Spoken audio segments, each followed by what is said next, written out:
with jealousy or backhanded praise. They came with balance. She reminded the world that before Clark, she was the one carrying Indiana. But she also admitted that Clark has opened doors no one else could.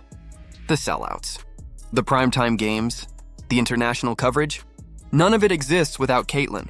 And Mitchell said it proudly, not bitterly. That's the difference. That's why this interview is still echoing across the WNBA. Because in a league where veterans like Aja Wilson and Cheryl Swoops have taken public shots at Clark, downplaying her impact and stirring up resentment, Mitchell just set a new standard. She showed that leadership isn't about tearing others down. It's about lifting your team higher.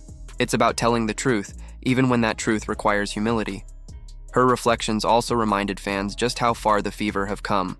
When Lexi Hull first arrived, Indiana was still a laughingstock. When Aaliyah Boston joined, the foundation finally started to take shape. And when Clark arrived, she didn't just add to it, she transformed it. That's what Mitchell meant when she said Clark has changed the world. She wasn't exaggerating. She was stating a fact. Because Caitlin Clark hasn't just shifted the conversation in women's basketball. She's shifted the global perception of the sport itself. She's put the Fever on the map, and in the process, she's given veterans like Mitchell the recognition they've long deserved but rarely received.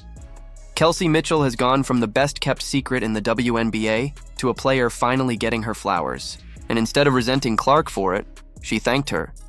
That's leadership. That's legacy.